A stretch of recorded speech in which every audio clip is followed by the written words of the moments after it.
The book entitled The Song of Solomon covers this story about a Shulamite woman and her eventual betrothing to King Solomon. The way this poem lays out, it's an expression of wisdom. This is why it's included in what is known as the wisdom books. It's Proverbs, or it's Psalms, Proverbs, Ecclesiastes, and Song of Solomon before going into the prophets Isaiah. The positioning of where it is in the Bible is pretty cool too, because the prophets, they go into the persecution phase of the scriptures. This is where you get a lot of persecution. A lot of persecutions begin to happen in the times of the prophets.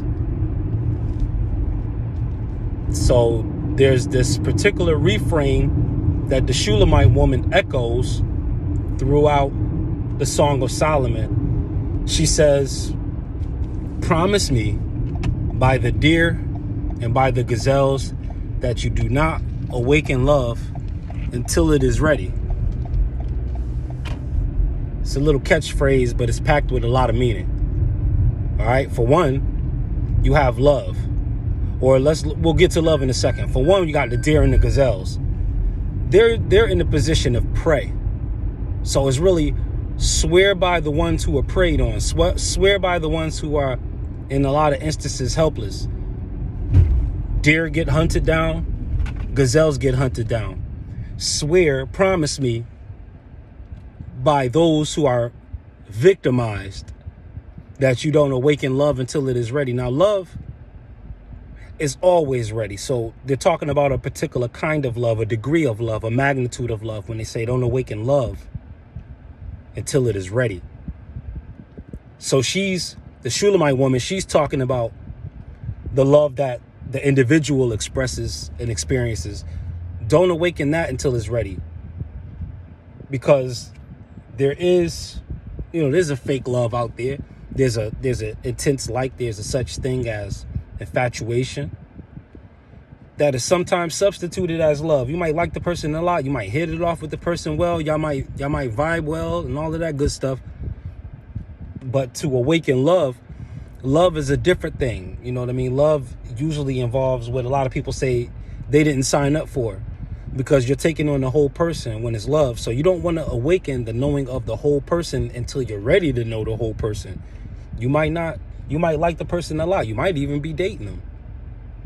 But it doesn't mean that you're ready to know all sides of them. It doesn't mean that you're ready to know the ratchet side of them. Maybe the polite side, the goody two-shoes side of them is probably all you can handle. That might be the only part of, that might be the part that won you. And so whoever you're dating or dealing with, even if they're just friends, platonically speaking, they probably have to stay in character.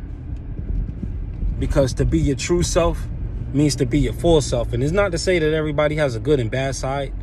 I'm not going to throw evil or badness on anybody. But if the person is harboring like a whole nother side of them that is antithetical to what they're presenting when they meet the person for the first impression, then when you awaken love, the awakening of love puts a magnifying glass on that side too. So you're going to end up seeing both sides of whoever it is that you love.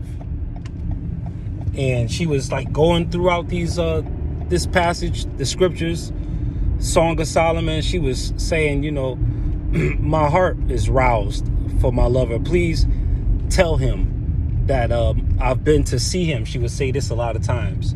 And there would be this chorus of maidens from Jerusalem that they take on the chorus part of the song. They're like, well, where has your lover gone? Because she's bragging about him, how he's 1 in 10,000 and how rare he is. This also points to how rare your rule and authority will be and is if you're considered a chosen one or a golden child or any kind of star seed or enlightened being or anything along those lines. You find yourself historically in the role of the Shulamite woman now, where it's not that they're after your physical husband, ladies, or physical husband, gentlemen. But is that thereafter what your power is connected to, what your ultimate source of authority is connected to? So when they sing that chorus, when they say, "Where has he gone?" There's one part in the scripture where she says, "Never mind, I'll go to find him myself."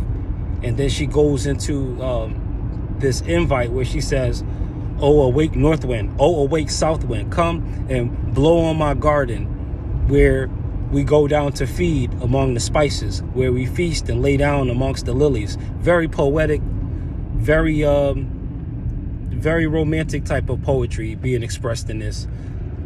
But it takes on so many different lenses at the same time, where you can look and see that this is talking about more than just the bedroom. But it's cloaked in bedroom language, a lot of it. You know, at one point they even say she was going to find her, she was looking for her lover, going throughout the city asking where he was. And they were saying there was these guards that was circling the city like on patrol, like curfew cops, so to speak. And said when they found her, they beat her. You know what I mean? And then after she was beat, she went into the chorus again. "Promise me by the deer and gazelles not to awaken love before it is ready." A lot of times we step out of our element when we believe that we're ready for something. In this culture where we do get taught sink or swim, a lot of that involves jumping into unknown waters. And sometimes when you jump into unknown waters, the lesson is sometimes too big to recover from. You can jump into a pool where you may not know the footage, how deep it is, but you can still see in the pool. You can't see in a pond to be trying to dive into that. So to dive head first, sometimes we dive head first into some ventures where we break our necks because we're awakened in love before it's ready. See, we're still sometimes going off of feelings when it comes to love and not going off of logic when it comes to love. Both things got to make sense. Your mind and your heart got to be on the same page. Otherwise, you're just in your feelings or you're just in your thoughts. But usually the thoughts is not what causes a person to jump head over heels for a person. It's usually the feelings. It's usually the sensations of love being awakened before it's ready, before the scenario is ready, before the table is spread, before the table is set for love. We are constantly enticed to jump into it. Even putting pieces together that are so fragmented, both sides come into a relationship without love on either side.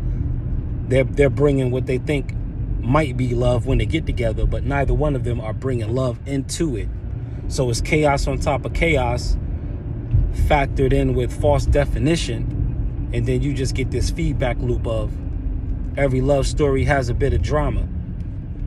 This might be true, but that's not an endorsement for dysfunction. So the Shulamite woman, she's searching for what is rare, so rare that no one else seems to want it unless it's bragged upon, which is proof that it's original. Nobody really discovered it. What you have is uniquely yours.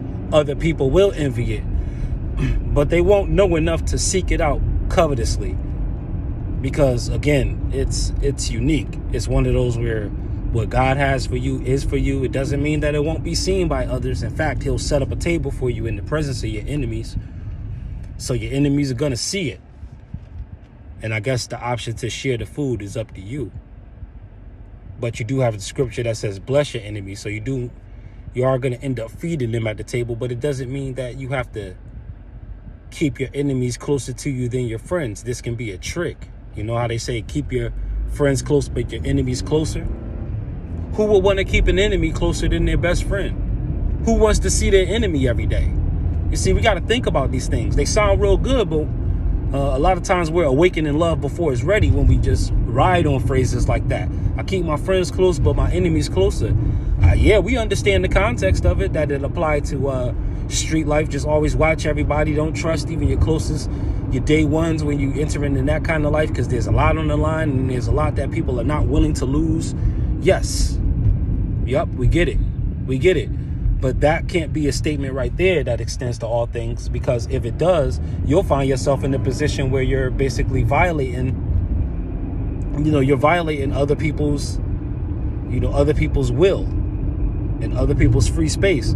So in doing that, you can trap both you and the other person in a situation where you're trying to create love. You're bringing very intense but the scenario's not ready, and you're not at the stages where either of you are ready, not ready to take on the degrees of selflessness that's required when love is fully awakened. Because with love there's gonna come some degrees of selflessness that's gonna come with it. And sometimes the idea of even temporary selflessness outside of childcare can be a little too traumatic for the human ego to withstand. So they keep that door to love closed. And this is like, the woman goes on to say that